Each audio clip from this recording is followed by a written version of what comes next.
Do you find yourself having difficulty making decisions? Do you find that you have to seek lots of information in order to feel like you have enough information to make the right decision? Information gathering is a common manifestation of intolerance of uncertainty. And in today's video, we're going to be talking about how intolerance of uncertainty drives this desire for excessive information gathering.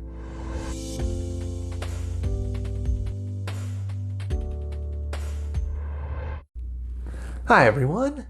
In today's video, we're going to be continuing our series on the various manifestations of intolerance of uncertainty and what you can do to build tolerance for uncertainty in your life. And in today's video, we're going to be talking about how information gathering can actually perpetuate and drive excessive worry and anxiety. But before I get into that, just a couple of disclaimers to go over. I'm a registered psychologist in the province of British Columbia, Canada, and this video is for informational purposes only. It is not intended as a substitute or replacement for advice from your doctor or mental health professional. Now, with those things out of the way, let's start talking about information gathering. Suppose you wanted to make the most informed decision that you could. For example, suppose you wanted to buy a digital camera. How might you approach the purchase of that digital camera? Well, you'd probably find yourself doing some research on the various different models of cameras and reading up on the reviews on different types of cameras, the pros and cons of each camera, and seeing which camera might be the best one. Seems like a pretty reasonable approach, but like with most things, even reasonable approaches can be taken to an extreme, which can then become problematic. One of the most common manifestations of intolerance of uncertainty is excessive information gathering. So, in the example I gave before, most people would do some research about various camera models.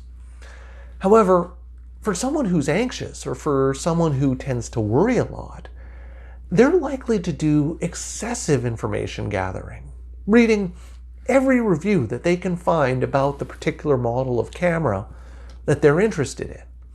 They may read reviews about every other camera model or historical camera models to see how this particular model has evolved from previous versions. They may go into a camera store and ask the person who works there to provide them with even more information about the camera. They may watch numerous YouTube videos about the particular camera model and all of the pros and cons of it. It's almost like the person is looking for that holy grail piece of information that's going to confirm to them that this is the absolute best camera to buy. The problem is that never happens.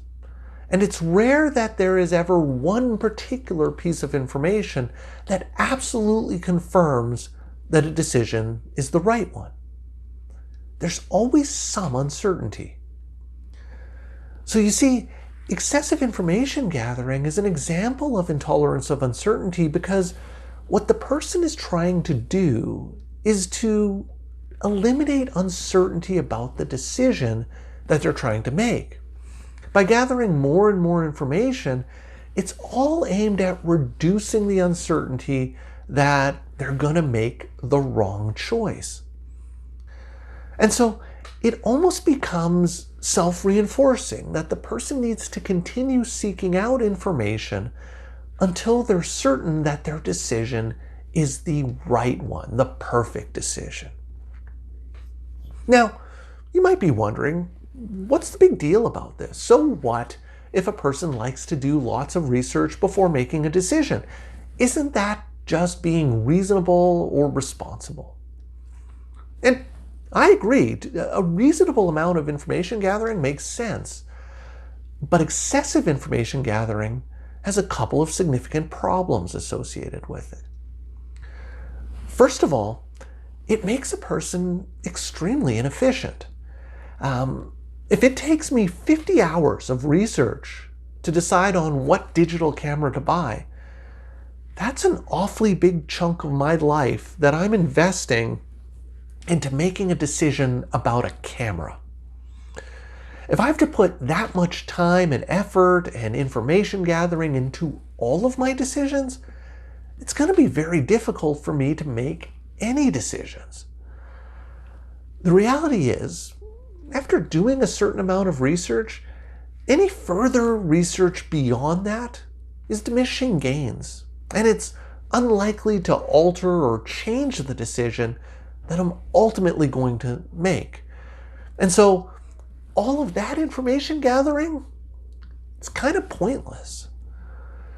The other big problem with this information gathering is that the more I look for information, the more I'm likely going to get differing views or opinions, which may just make my decision all the more confused and convoluted.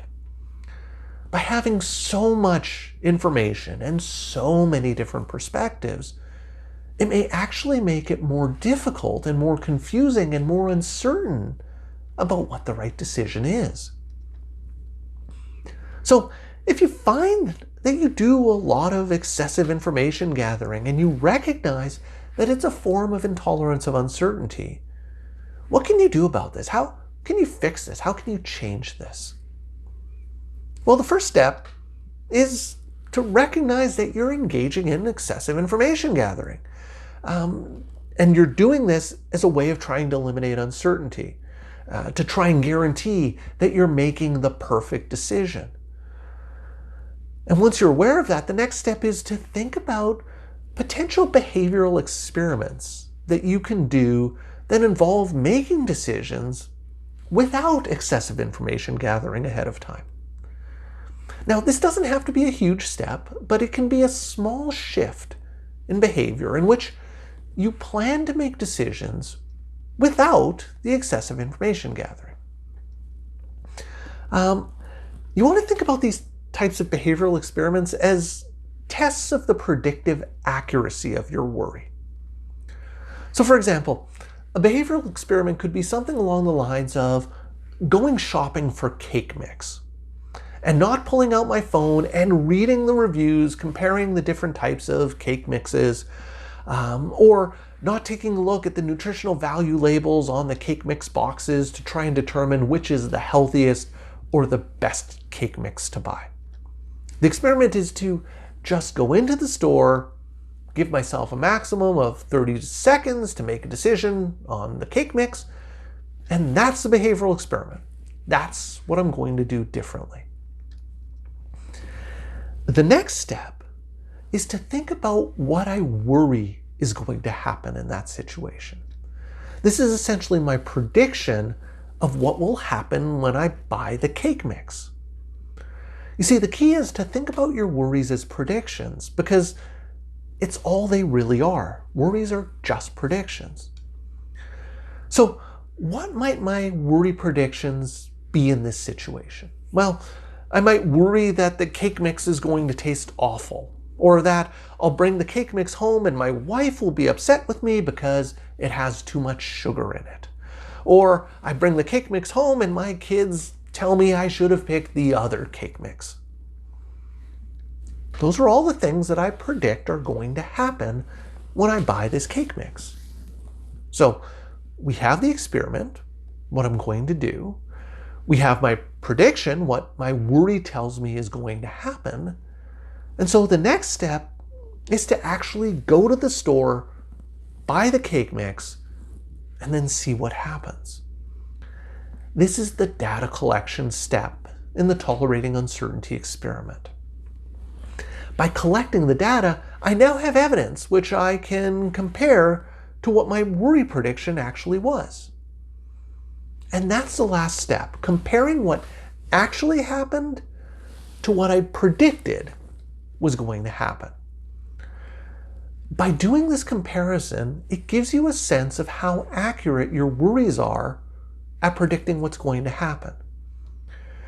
If you find over and over and over again that what you predict was going to happen doesn't actually happen, then that suggests that your worries are very poor predictors of the future. So, in the example, if I bring the cake mix home and it's perfectly fine, everybody loves it, what does that tell me about my worry prediction? Well, it tells me that my worry prediction was wrong and that I didn't need to do all that excessive research I was planning on doing about which is the best cake mix to buy. So what this type of behavioral experiment can do is that it can get you to start questioning, how necessary is it to do all of this excessive information gathering? And therefore, it allows you to start making decisions without having to collect lots of information, because you have experience with making decisions without that excessive information gathering. And those decisions turned out just fine. So these types of behavioral experiments related to not engaging in excessive information gathering before making decisions can be really helpful in overcoming intolerance of uncertainty. Now, the other thing you can do is to take advantage of all of the naturally occurring opportunities to tolerate uncertainty that come up on a day-to-day basis. So, for example, it could be deciding to watch a movie on Netflix without reading the synopsis, or going on Rotten Tomatoes and seeing what the reviews and ratings are before you watch it. Maybe you'll really enjoy the movie. Maybe it'll really suck. It doesn't matter. The goal is to try it out and see what happens. Those types of little day-to-day things that you can do to tolerate uncertainty around making decisions without having to do a lot of information gathering before you make the decision, those types of things can be really helpful in building your tolerance for uncertainty. And one of the things I always like to do is to encourage my clients to imagine the following question tattooed to the frontal lobe of their brain so that they're filtering the world through this question. If I were more tolerant of uncertainty, what would I do in this situation? If I were more tolerant of uncertainty, would I look up the reviews on 3 different pizza places before ordering pizza, or would I just pick the closest place? If I were more tolerant of uncertainty, would I ask the server what they would recommend on the menu, or would I just pick something that I think I would like? Those types of things, those types of day-to-day activities give you lots of opportunities to engage in these types of small, tolerating uncertainty experiments. And in doing so, you're building your tolerance for uncertainty because you no longer have to seek out excessive information to reduce uncertainty around your decisions, but you're just able to make the decisions based on the information that you have at hand. And by doing this, this can result in you feeling a lot more confident, more spontaneous, and less anxious because you're not constantly seeing mistakes and failure with every potential decision. So I hope that helps explain how excessive information gathering is a manifestation of intolerance of uncertainty, ways of recognizing when you're engaging in excessive information gathering, and how behavioral experiments can help you to become more confident in making decisions quicker without having to seek more and more information. I hope all of that makes sense. I would love to hear any questions or comments that you have about this, so please leave me some comments in the comments section down below. If you've been enjoying my videos and would like to see more, please hit that subscribe button and notification bell, and you'll be alerted every week when I post a new video. So that's all for today's video. As always, thank you for making it all the way to the end of this video, and I will see you in the next one.